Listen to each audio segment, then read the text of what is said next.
Ibnu Abbas radhiyallahu taala anhuma. Yang menyampaikan Ibnu Abbas, Turjumanul Quran. Bisa dibuka kalimat keterangan ini dalam kitabnya Ibnu Manzur, kitabnya Lisanul Arab. Lisanul Arab karya Ibnu Manzur ketika menerangkan kalimat al-insan sekarang dijual 7 jilid. Maka beliau sampaikan summiyal insanu insanan minan nisyan. Disebut al-insan dengan insan itu punya akar kata yang mirip-mirip dengan nisyan. Insan, nisyan. Insan, nisyan. Al-insan, an-nisyan. Akar kata yang sama dari kata nasya. Ini al-insan, ini an-nisyan. Nisyan. Mirip kan? Insan, nisyan. Insan, nisyan. Insan, nun, sin, kemudian ada ya-nya. Nisyan, nunnya ada, sinnya ada, ya-nya juga ada di situ. Cuma di kalimat insan kemudian ya-nya berubah jadi alif di akhirnya sebelum kalimat nun. Baik, jadi di sini karena akhirnya seakan-akan ada kemiripan dengan nisyan dari kata nasya, sedangkan nasya itu berarti lupa. Lupa. Walaupun dia punya kecenderungan takwa, tapi dia punya sifat lupa. Nah, lupanya ini yang kadang menjadikan dia salah. Tidak bisa memfungsikan takwanya karena lupa dengan jiwa takwanya. Jadi begitu nafsunya itu muncul, takwanya nggak keluar. Kenapa? Karena lupa kalau dia bisa memfungsikan yang takwa itu. Makanya kadang-kadang orang berbuat salah itu bukan karena nggak tahu itu salah, tapi karena lupa kalau itu tuh salah. Nih, maaf ya, silahkan cek. Para pencuri itu kan tahu kalau mencuri itu salah. Cuman saat mencuri dia lupa itu salah. Koruptor itu saat mencuri tahu perbuatan itu salah. Cuman saat ngambil lupa kalau itu keliru. Sehingga jiwa takwanya nggak mampu mengingatkan dia. Ada sesuatu yang keliru di situ. Makanya kata nasya di dalam Al-Quran seringkali disandingkan dengan kata salah. Nasya salah. Nasya lupa. Akhto'a salah. Akhto'a salah. Aku salah. Akhto'tu. Lupa nasitu. Kami kita salah. Akhto'na nasina. Kalimat nasina dan akhtana disandingkan oleh Al-Quran. Di Quran surah kedua ayat 286. Al-Baqarah 286 ayat terakhir. Rabbana la tu'akhidna in nasina au akhtana. Tuh. Banyak orang berbuat salah karena ada sifat lupa dalam dirinya. Sifat lupa ini bawaan. Sebetulnya lupa juga asalnya anugerah. Kita kan bisa menanyakan, ya Allah, kalau bisa kemudian karena lupa salah, kenapa kami dibuat lupa? Pertanyaan berikutnya. Kata Allah, saya turunkan lupa ini sebetulnya untuk meringankan beban pikiran kamu. Karena kalau nggak dibuat lupa, kamu susah hidupnya, semua ingat yang pernah dikerjakan. Bayangkan dari kecil sampai sekarang masih ingat. Bagaimana cara lahir, bagaimana cara nangis, antum pusing tuh. Dan tidak akan pernah ada ibu yang mau melahirkan lagi kalau dia ingat bagaimana sakitnya saat melahirkan. Kalau antum ingat semua dengan penderitaan, susah hidup antum. Ada yang pernah jahili antum, khianati antum, dibuat lupa oleh Allah ketika bertobat, dibikin lupa, selesai. Bayangkan kalau antum ingat itu selamanya. Berapa banyak perbuatan buruk yang bisa menjadikan beban dalam pikiran kita. Paham?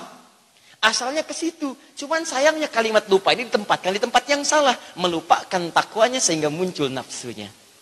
Paham sampai sini? Jadi ingin saya simpulkan bahwa kenapa pertama manusia berbuat salah? Karena fitrah hidupnya kadang-kadang teman-teman sekalian ada dorongan-dorongan potensi salah walaupun Allah ciptakan itu pada dasarnya untuk perbuatan baik. Sekarang siapa yang mendorong sifat nisyan, lupa itu bergeser dari tempatnya dan yang mendorong nafsu itu berpindah dari fungsinya. Itulah yang disebut dengan setan. Setan. Syaitan. Nih. Siapa manusia pertama? Adam alaihissalam.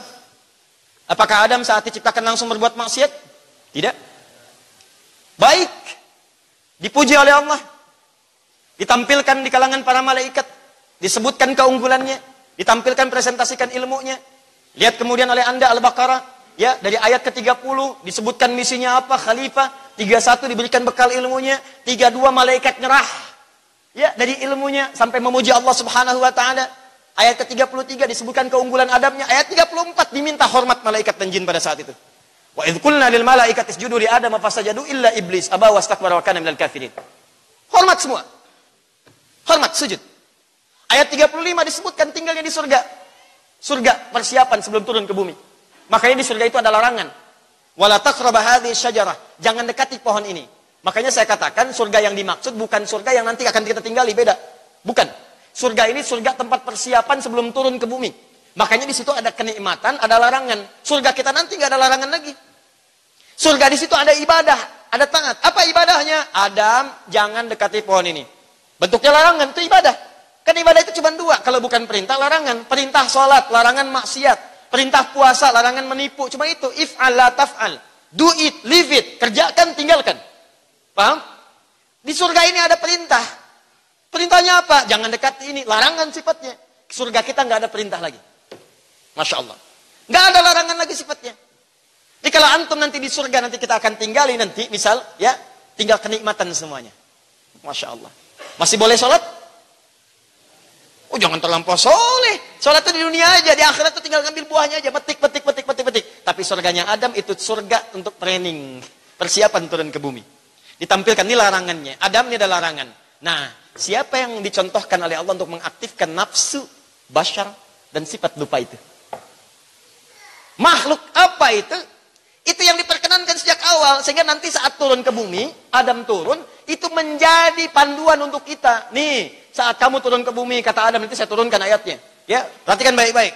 Anak-anakku, kata Adam, keturunanku semua, ingat, aku pernah mengalami masa hidup di surga dulu, ada larangan begini, ada perintah begini. Ada satu makhluk yang sangat jahat, yang dia akan mengaktifkan sia-sia keburukan dalam diri kita. Hati-hati nanti ya, aku berikan pesan. Yang paling dahsyat, begitu kemudian Adam tinggal di surga itu, makhluk ini langsung mengajukan permohonan kepada Allah. Ya Allah, saya ingin buktikan, kata makhluk ini, saya lebih hebat dibandingkan dengan Adam. Saya ingin buktikan. Di antara buktinya, saya bisa membuat Adam ini melanggar ketaatan kepadamu. Saya akan aktifkan fungsi dari nafsu. Dan dari fungsi nisyannya, dalam dirinya, saya geserkan, alihkan ke tempat yang bukan semestinya.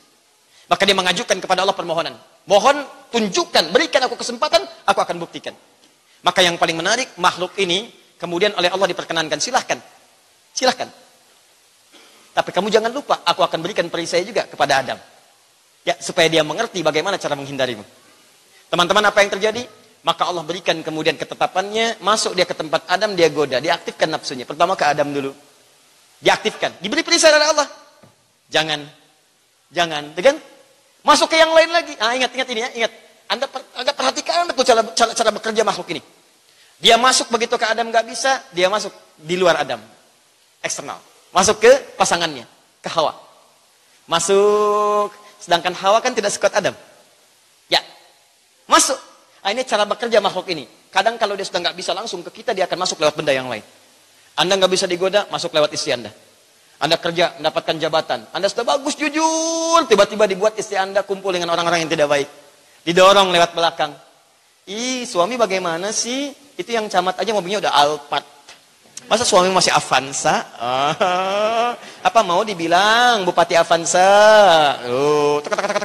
Kumpul. Pulang ke rumah, Pak. Itu kok camatnya bisa Alphard ya, Pak ya? Kok Papa Avanza terus sih? Sehari sabar mah. Yang penting kita jujur. Hari kedua naik lagi, status dibuat. Aku aja udah naik nih kepada Innova. Masa yang di sana masih Avanza? Langsung bikin status Ibu Innova. Yang lainnya muncul lagi, makin dikipas lagi. Nggak berhasil lewat anak, begitu. Terus lewat benda sekitaran sampai didorong untuk berbuat maksiat. Dan demi Allah saya katakan, makhluk ini sudah ikrar kepada Allah, saya nggak akan pernah lelah sampai orang itu wafat. Di sepanjang belum meninggal, itu akan masuk terus. Dan luar biasa cara masuknya. Kadang nggak digoda sekarang, nanti digodanya. Amalnya sekarang ikhlas, bisa-bisa puluhan tahun mendatang bisa hilang amalnya. Bangun masjid, nyumbang. Habis semua biayanya oleh beliau. Gak usah diumumin, saya aja. Ya, sudah. Dan jangan disebutkan nama saya. Saya takut hilang amalan saya. Masya Allah. Awalnya sudah selesai, 30 miliar kerjakan sendiri. Naik. Jadi bagus bangunan, gak pernah disebutkan satupun namanya.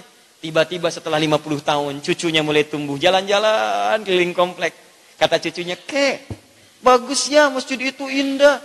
Iya cu, dulu kakek tuh yang nyumbang. Segitu kalau kakek nggak sumbang nggak akan jadi tuh. Cucu senang ya dapat kakek seperti kakek. Wah keluar. Udah jadi kakek-kakek tuh. Udah puluhan tahun. Masuklah makhluk ini ingatkan lagi. Lewat cucu. Nggak kerasa kan. Amalan yang telah ditempuh selama puluhan tahun tiba-tiba dihancurkan dalam sekejap. Selesai. Tuh. Masuk dia. Begitu dia masuk menggelincirkan Adam, apa bahasa Qur'annya? Fa'azallahumasyaitan. Disebut namanya syaitan. Padahal ketika dia tidak sujud kepada Adam namanya iblis. Wa idh qulna lil malaikati isjudu li Adam fasajadu illa iblis masih ditutupi oleh keburukan. Makhluk yang tertutup oleh sifat buruk, asalnya jin. Quran surah ke-18 ayat 50. Ya, kana minal jinni fafasaqa an amri rabbi. Asalnya jin, ditutup oleh sifat sombong jadi iblis. Tapi belum menggoda Adam. Begitu menggoda Adam disebut dengan syaitan. Syaitan dari kata syatona. Syatona itu sifat yang menjauhkan dari semua rahmat Allah Subhanahu